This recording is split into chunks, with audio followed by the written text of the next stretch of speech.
Vendredi le 16. Comment ça va? Ça va bien? Good. T'es dans quelle année? 2008. T'as 14 ans. Ça me faisait blonde. Parce que ça avait été terminé. On parle des escouades. On parle du sirop d'érable. Un paquet d'autres affaires pour avoir du plaisir. C'est le temps de vous abonner. Puis on passe ça tout de suite.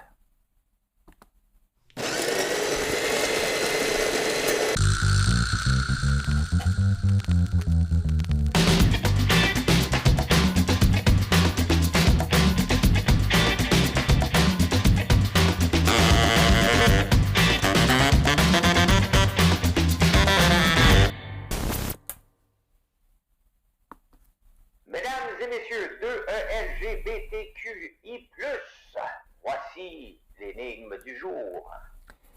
Écoute, mon énigme aujourd'hui va vous faire rire. Sincèrement, c'est assez spécial. Vous allez devoir trouver la réponse, là.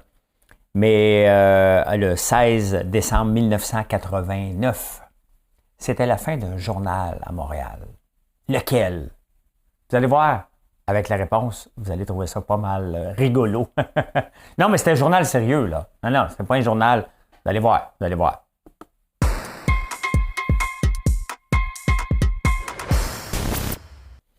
Eh bien, la Nouvelle-Zélande ne niaise pas que la POC. Hein? Si t'es né après 2008, donc tu as 14 ans aujourd'hui, à 15 ans, donc le 1er janvier 2023, final bâton. Pour le restant de tes jours, tu ne pourras jamais acheter une cigarette au Nouveau-Brunswick, en Nouvelle-Zélande. That's it. J'aime ça. Non, mais tu sais, il y a des fois, les pays sont un petit peu plus stricts. Hein? Nous, on est un peu laissé lousse, là, mais pour ta vie, là, tu n'achèteras pas de cigarettes. Maintenant, bon, est-ce qu'il va y avoir de la contrebande? Ben oui, il va en avoir. Est-ce que ça. Ben oui, il va tout avoir ça. Mais au moins, tu dis, garde, c'est fini. Je comprends pas les jeunes qui commencent à fumer. Je comprends juste pas. Mon jeune, moi, de 21 ans, il vapote. Je capote dans la maison, là, OK? J'ai le goût de prendre sa vapoteuse, puis je l'avertis, des fois, il se lève en même temps que moi à 5 heures du matin. Et là, il vapote. Pardon, on va vapoter ailleurs. Là. Juste entendre ça, ça m'énerve. Je comprends pas pourquoi il a commencé ça. Et c'était quoi le but d'être cool? Le marketing qui font ça, c'est fantastique. Cependant, tu serais riche en tabarnane si tu avais investi. Mettons, là, 1$ quand je suis né vaut aujourd'hui 9800$ si tu avais investi dans l'industrie du tabac. Hein, c'est pas pour rien. La guerre en Ukraine, le pape, El Papel, a décidé, lui, de dire aux gens, faites-moi de cadeaux. Hein? Et là, il y avait Jeff Bezos aussi, achetez-vous pas. Lui, Jeff Bezos avait donné, c'est le pape du commerce en ligne, il avait dit, achetez-vous pas de TV, gardez votre argent parce qu'on va avoir une récession. Hein? Bon. Le Papel, lui, il dit, faites-moi de cadeaux, puis envoyez de l'argent en Ukraine. Bon. Fait que j'ai regardé voir combien le Vatican avait donné en Ukraine. Et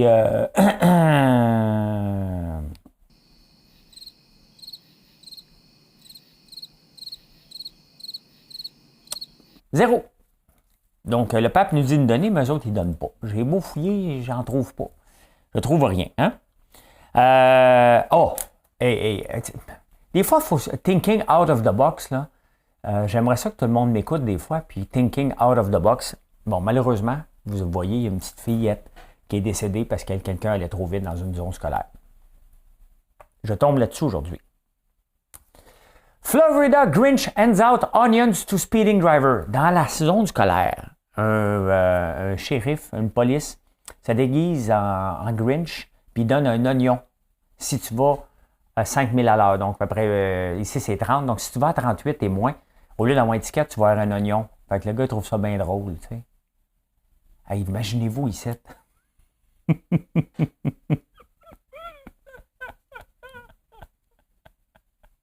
Imaginez-vous ici Valérie Plante qui dirait à ses policiers, déguisez-vous en Grinch, là, puis donnez des oignons à côté des écoles.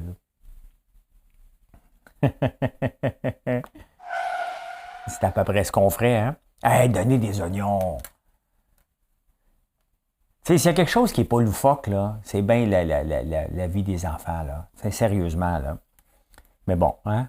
Il va revenir chez eux. Hey, j'ai eu un oignon, OK, c'est quoi ta vitesse? OK, parfait. Moi aussi, je vais aller chercher un oignon. Tu vas faire ton épicerie.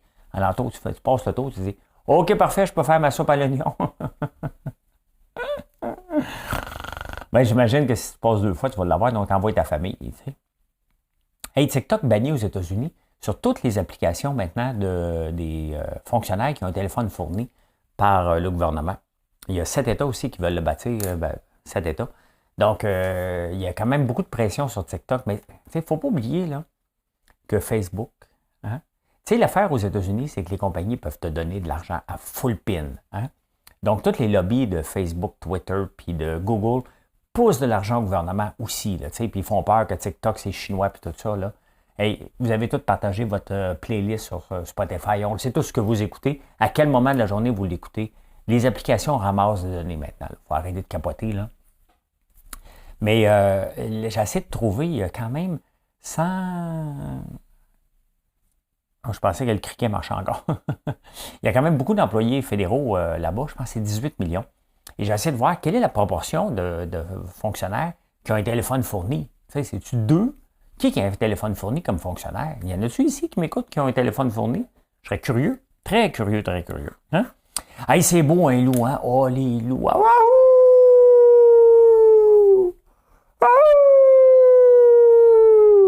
hein? C'est beau, des loups, hein? Fait qu'en France, on dit, hey, il manque de loups, on va mettre des loups, hein? Mais il y a des éleveurs qui font la transhumance, hein? Il y a des éleveurs de moutons qui élèvent des moutons hein, dans les montagnes, puis là, eux autres ont dit, hey, ça prend des loups parce qu'il est disparu des montagnes. Savez-vous pourquoi il était disparu? Les éleveurs, ils avaient tout tué, hein? Fait que là, eux autres, ils disent, hey, on va en ramener. J'entends des criquets. Il y a bien du monde dans ma tête. Fait que, ouais, ben c'est ça, hein, les loups, ils ont réintroduit. Les loups mangent 10 000 brebis par année en France, hein, puis il y a à peu près 200 vaches. Donc là, les moutons, l'affaire, c'est qu'une loi. Ah, un peu. Les défenseurs des loups, ils sont pas cons, hein, ils ont les introduire, mais les éleveurs de moutons ne pourront pas tuer les loups, ni tirer pour leur faire peur. Ils sont en tabarnane, hein? Ils sont en tabarnane puis ils s'en vont en cours les poursuivre. Bien, je comprends. Tu ne peux pas tirer ces loups, tu ne peux pas tirer de la carabine dans les airs pour leur faire peur, puis tu les regardes manger tes moutons. Hein? Il y avait... mon père, quand il était éleveur de moutons ici, il faisait partie de l'association, puis un des slogans, c'était « Manger de l'agneau québécois, 20 000 loups. 20 000 loups ne peuvent se tromper parce qu'il y a 20 000 loups puis ils en mangent beaucoup, les coyotes puis les loups. Là. Mais c'est plus spectaculaire de dire un loup qu'un coyote. Mais ça, mais un coyote, c'est diminutif. Hein? Les coyotes de Phoenix! On s'entend pas qu'ils qui gagnent la Coupe Stanley, eux autres. Hein?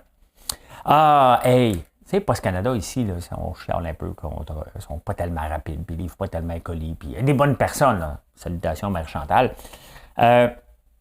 La British Royal Mint, la poste British, sont en grève.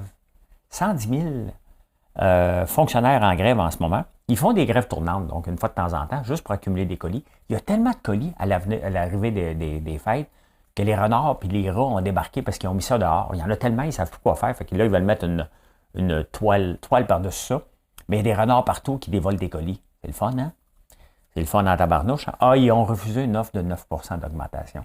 Tu sais, quand je vous parle des réfugiés électriques, là, eux autres, ils ont leur augmentation d'électricité en 2022, c'est du 54 %. Donc, ils capotent. Ils veulent avoir, bien entendu, la même augmentation que ça leur coûte l'électricité. Puis à un moment donné, on ne peut pas donner, là, ça n'a pas de sens. Mais ils sont en grève. La même chose qu'Air France va être en grève du 22 au 2 décembre. 22 décembre au 2 janvier. Tu sais, ces compagnies-là n'ont aucun scrupule. Puis, je vous l'ai dit cette semaine, j'en parle comme beaucoup parce que ça sort partout. Est-ce que les syndicats contribuent à l'inflation? Ben oui. Hein? Est-ce que on le voit là? Hein? On le voit, aller demander du 9 % pour avoir un petit peu plus élevé que l'inflation, ça fait aucun sens. Ça va au Québec!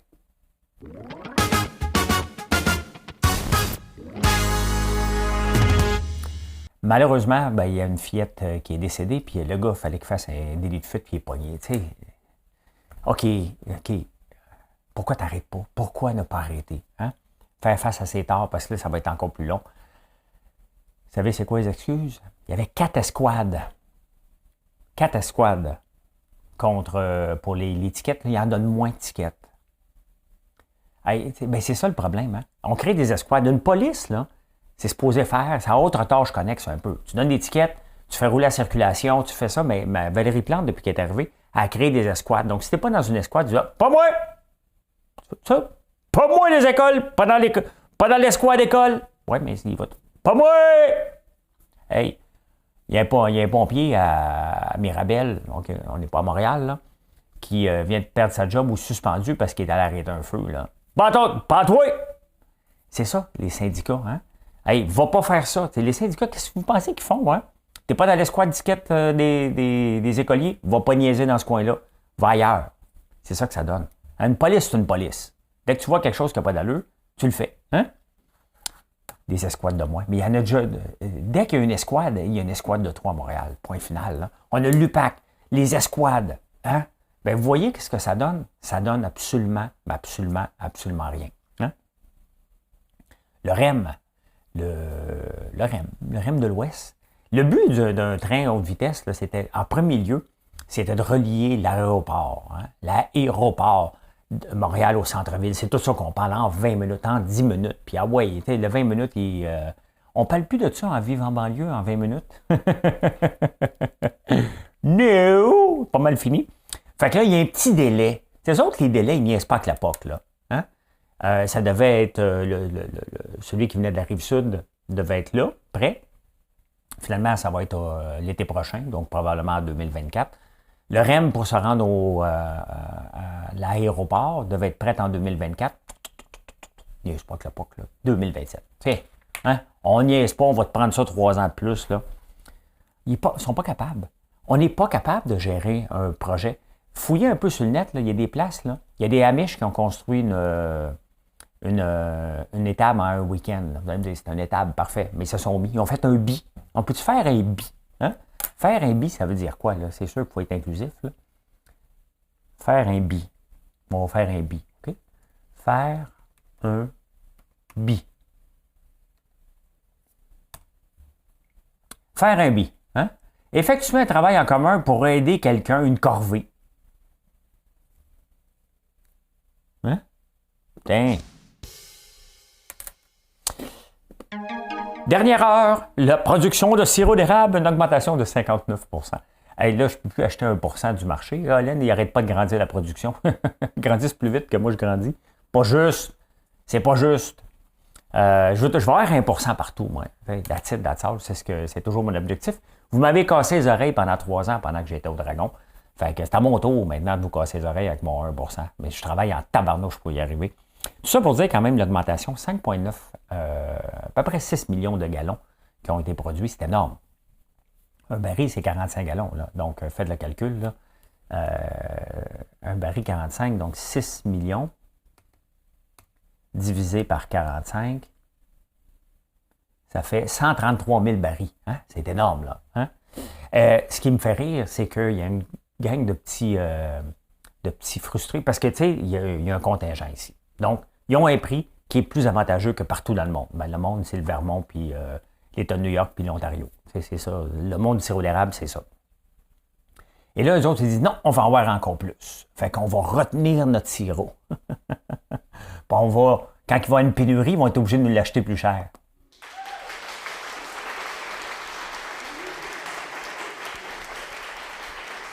Mais c'est pas ça qu'ils ont pogné. Ils ont pogné ça. Puis si on va en rajouter un autre. Tiens, aux poubelles, la barnouche, hein, leur association. Ça, c'est pas correct. Quand tu acceptes de faire partie d'un contingent d'une association, ben, tu le respectes. Hein? Vous la vouliez, ils font déjà partie de ça, puis non, on va retenir notre sirop d'érable. Ils ont frappé un mur en tabarnane. Hein? Mais c'est une bonne nouvelle, là. C'est une très bonne nouvelle. Très, très bonne nouvelle. Maintenant, moi, je ne chiale plus contre les contingents parce que j'achète beaucoup de sirop et ça me permet d'avoir du sirop toujours comme que je veux. Puis that's it. On a développé un système qui est pas limitatif et qui nous aide, bien, tant mieux. Ben voilà, c'est une maudite bonne nouvelle parce qu'on ne l'exploite pas encore assez, le sirop d'érable. On pourrait l'exploiter encore plus. Il y a encore une couple d'idées derrière la cravate. Hein? Les employés d'Hydro-Québec sont riches en assis. Ils gagnent 20 % de plus que les employés municipaux qui gagnent déjà 20 % de plus que la moyenne des gens. Hein? Hydro-Québec, tu sais, quand je vous le dis, là, Avant d'augmenter les tarifs, avant d'augmenter les taxes, avant d'augmenter tout, regardez donc dans votre cours. Un employé d'Hydro-Québec, ça veut dire qu'il gagne quoi? 40, 50 de plus qu'un employé normal qui ferait la même job au privé ou dans un autre organisme, dans une entreprise privée. T'sais, après ça, on peut bien chialer que les tarifs montent, qu'il faut l'augmenter, il faut l'augmenter. Ces gens-là n'ont aucune structure de coût. On met des gestionnaires, là. Hein? On met des gestionnaires, là. Qui gère? La seule chose qu'ils regardent, on peut-tu augmenter les tarifs, on peut-tu augmenter les tarifs, on augmenter les taxes? J'ai pas de... Regarde, à Montréal, là, je vais le répéter, juste pour qu'à un moment donné, le message doit passer, là. Dès qu'un condo construit, il y a une augmentation des revenus dans n'importe quelle ville. Dès qu'une maison ou un condo, augmentation des revenus. Tu n'as pas besoin d'augmenter les taxes, tu as déjà une augmentation naturelle. OK? Ben, eux autres, ils ne sont jamais capables de gérer. Ils ont besoin de tant que ça. On n'a pas plus de branchements, là. À peine. Il y a des gens dans les bureaux, ben oui, on rentre, puis ça gagne 40 de plus que la moyenne. 20 de plus que ceux qui sont déjà plus payés. Hein? Vous tombez sur la tête.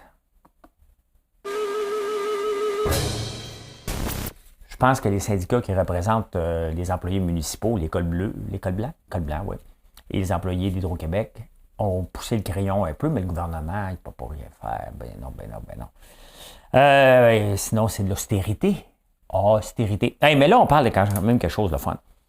Vous pensez que le panier bleu est tout seul, hein? Non.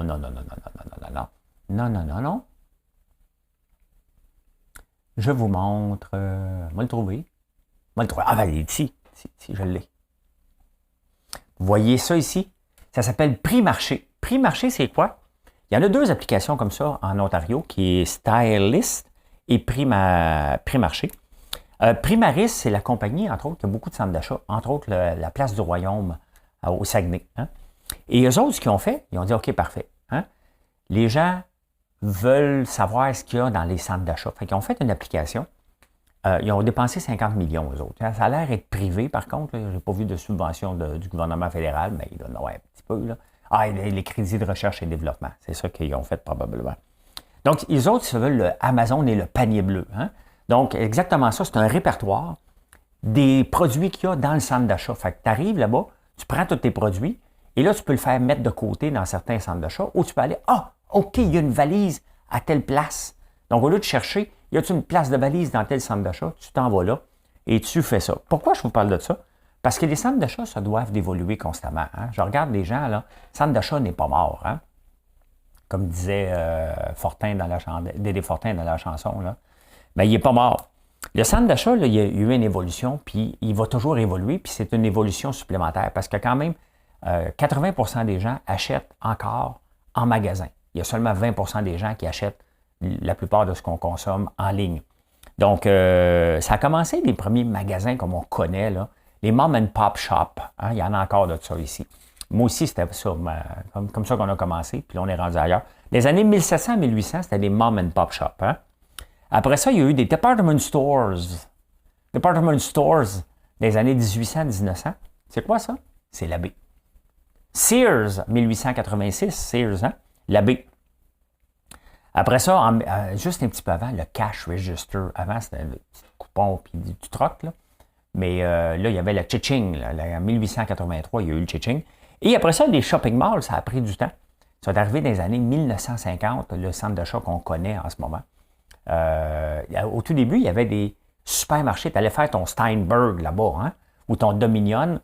Après ça, c'est disparu. Et là, on le voit que les supermarchés reviennent dans les centres d'achat aussi. Ils sont toujours dans les centres d'achat, souvent à l'extérieur, mais à l'intérieur, je regarde la place Rockland, il y a un IGA qui est là-dedans. Donc, les centres d'achat évoluent constamment, justement, pour donner une expérience différente constamment.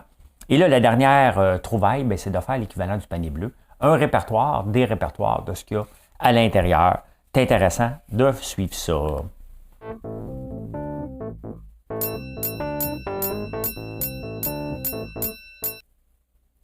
Non, mais c'est important, moi, je trouve, de toujours savoir l'évolution des choses, surtout quand on est dans le commerce comme ça, pour voir, parce que souvent, on revient. Hein? Et moi, je suis revenu dans les années 1800 avec le principe de magasin général en ligne.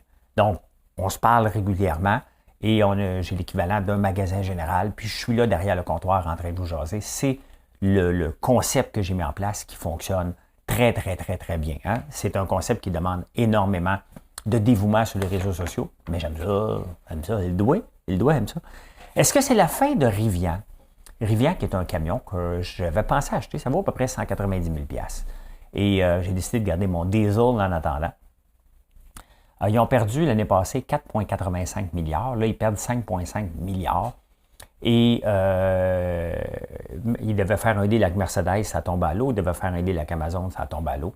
Et on peut le voir, tu sais, les nouveaux, tu sais, quand ta seule particularité, c'est d'avoir un moteur électrique, Ford s'en vient avec un moteur électrique, puis la plupart aussi. Donc, ils ont de la misère à s'implanter parce que ça coûte cher faire un réseau. Ici, on a Taiga, hein, que j'y crois pas tellement. Là. Je pense que vous connaissez ma position par rapport à ça. Pas que je suis négatif, c'est qu'à un moment donné, il faut être réaliste. Lyon électrique qui en arrache de plus en plus. Donc, tous ceux qui sont arrivés dans le domaine électrique, qui ont eu une poussée exceptionnelle en bourse. Là. Rivian, là, je vous montre ça. Rivian. On va le trouver, là, Rivian. Il est où?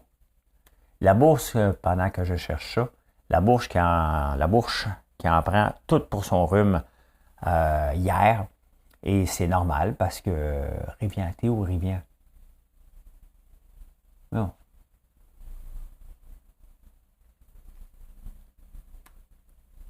Rivian. Donne-moi du Rivian. Non. Ah, il est là. Bien, regardez, 5 ans. Donc ça, c'est Rivian qui a monté jusqu'à 167 $, qui descend. Un peu comme Taiga. Hein? Taiga aussi, on peut le regarder. Taiga. Même chose. Regardez la courbe, même affaire. On peut regarder Lyon électrique aussi.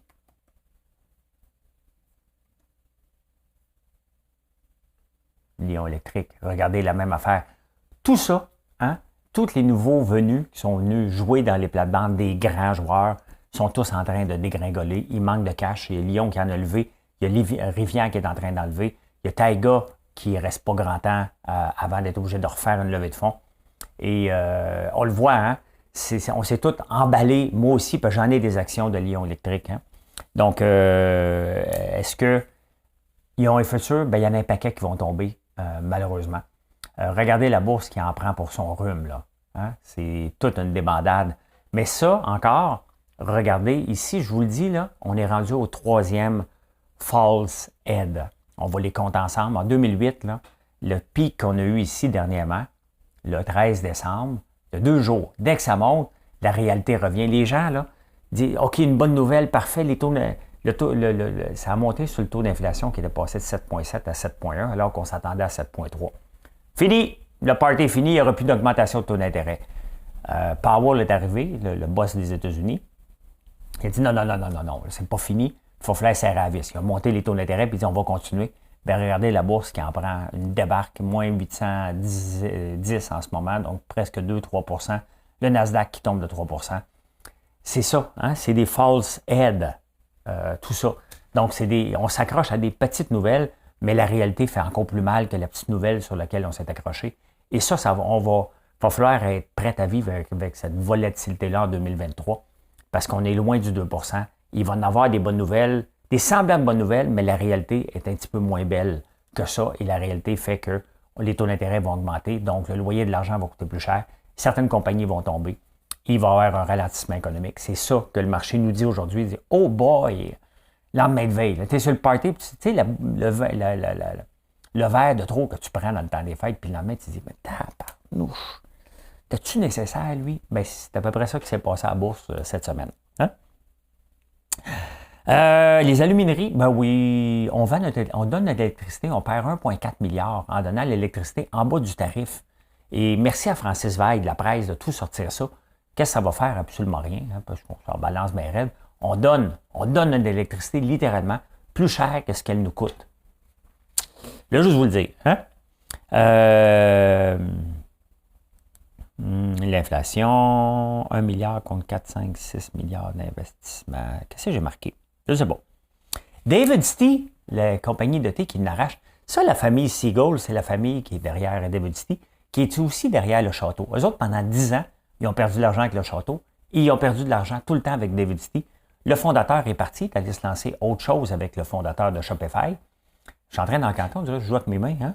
Et le propriétaire de David City, qui fait partie de la famille Seagull, OK, il a vendu David City, il a monté à la bourse, ça a descendu, il est allé repartir d'autres choses avec le propriétaire de Shopify. Hein? Donc, c'est sa fille. C'est toute une histoire de famille, mais là, il en perd de l'argent, puis là, le monde, ils disent, ouais, les investisseurs commencent à être tannés. Ça n'a jamais fait d'argent, David City. Pourquoi? Parce qu'on n'est pas des buveurs de thé ici, hein? Autant qu'on est des buveurs de café. Et s'implanter comme là-dedans, avec des thés de toutes sortes de saveurs, ça va prendre des décennies, puis les autres sont partis en fou. Hein? À peine lancés, à la bourse, puis à partout, ça lève pas. Ça lève pas. Hein? Les rêveux de Tesla là, sont en train de déchanter. Cette année, Elon Musk, quand même, là, il a encore vendu cette semaine 22 millions d'actions. Il avait besoin de 3,6 milliards pour continuer à financer Twitter. Donc, il est rendu à 40 milliards de sorties de Tesla cette année. Pas pour rien que donc là, il n'est plus le plus riche. Là. C'est Bernard Arnault de Louis Vuitton qui est le plus riche. Morale de ça, mettez-vous du parfum au lieu de vous acheter un auto électrique.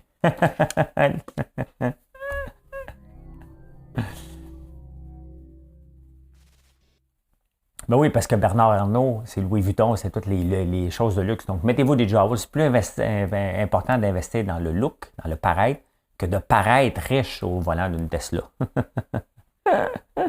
Hey, les cornflakes, savez-vous pourquoi les cornflakes ont été inventés, vous autres? Hein? Je l'avais déjà parlé, puis Sébastien m'a renvoyé ça.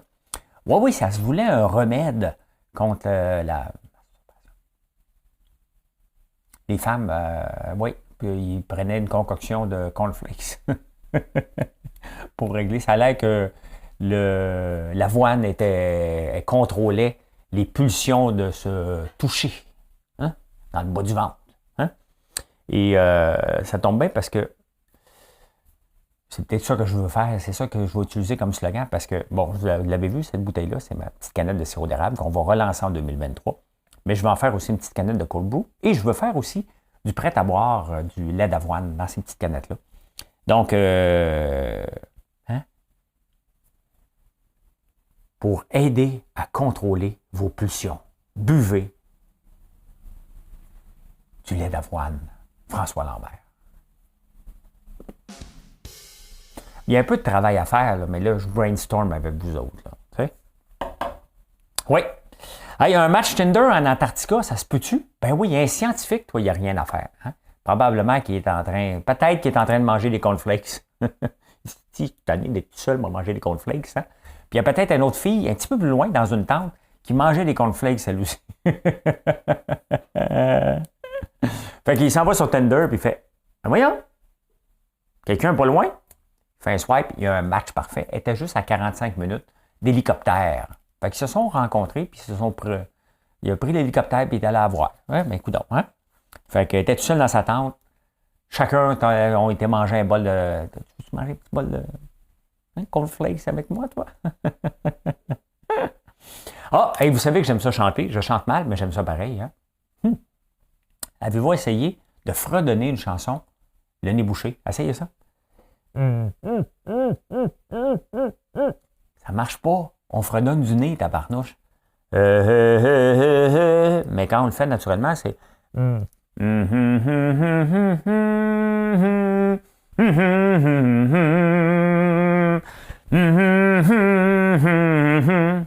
C'est quoi je chante? Marquez-les là dans les commentaires. Je vais vous faire marquer des commentaires, tabarnouche. Hey, j'ai des affaires pour vous autres. Les constructions Nightmare, on va regarder ça. Les pires constructions. Oui, j'ai trouvé ça pas. On va en faire juste un petit peu parce que il y en a un méchant paquet. Hein?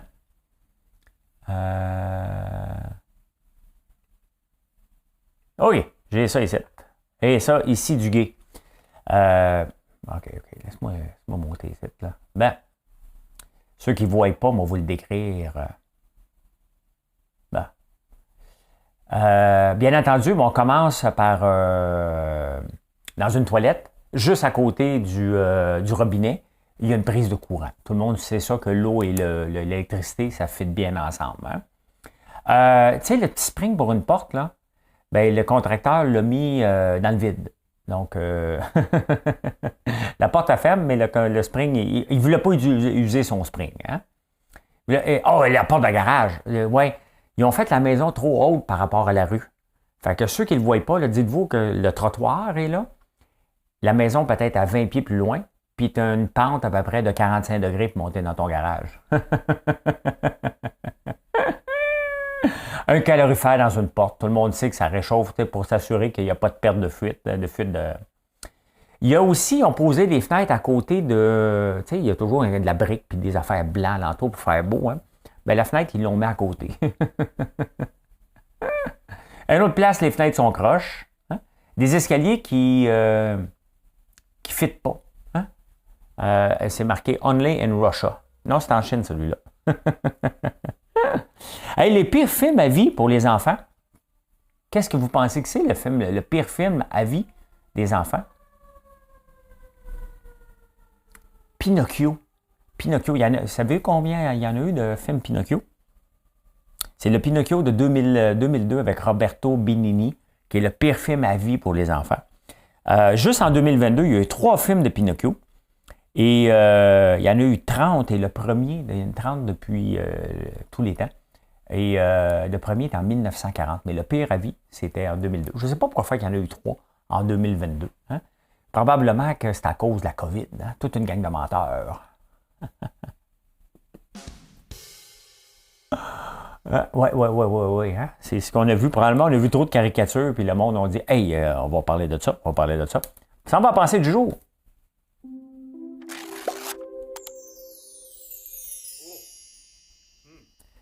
Vous pensez que l'entrepreneuriat forge le caractère? Non. L'entrepreneuriat ne forge pas le caractère, il révèle le caractère. Hein? Tu veux te lancer en affaires, il ne sera pas forgé ton caractère. Il va montrer en tabarnouche de quel caractère. Es-tu patient? Hein? Es-tu gentil? Es-tu persévérant? Toutes tes qualités et tes défauts vont sortir. Il ne forgera pas ton caractère. Hein? L'énigme du jour. Mesdames et messieurs, 2ELGBTQI+, voici l'énigme du jour. Hey, je cherche ça ici. Je vais vous montrer. 2 affaires. Bon. Le 15 mars 1988 au 16 décembre 1989, qu'est-ce qui s'est passé? C'est passé ça ici. Vous allez avoir la réponse. The Montreal Daily News, un English language Canadian daily newspaper in Québec. Qui a lancé? Pierre Pellado, le père. Hein? Il s'est associé avec Robert Maxwell pour lancer, donc le père, en 1988, il a lancé un journal en anglais, il faut le faire. Hein? Son fils, il voulait la séparation du Québec. Ben, lui, il était un opportuniste et ça n'a pas duré longtemps, ça n'a pas marché. Hein? Il voulait faire concurrence aux gazettes. Donc, le journal n'a pas duré longtemps. Et il a duré exactement 641 journées, puis ils l'ont fermé le 16 décembre 1989. Et grâce au Daily News, Montreal Daily News, la Gazette avait été obligée de reprendre le dimanche parce qu'ils n'en faisaient pas le dimanche pour suivre la concurrence. Et finalement, ben, ils sont disparus, tout simplement. Hein? Et je peux dire ceci. Mission accomplished. Merci d'être là tout le temps. Venez le voir, françoislambert.one. On est le 16, pas encore le temps de vous livrer vos colis. Vous n'avez pas à vous inquiéter. Faites une excellente journée. Merci. Bye.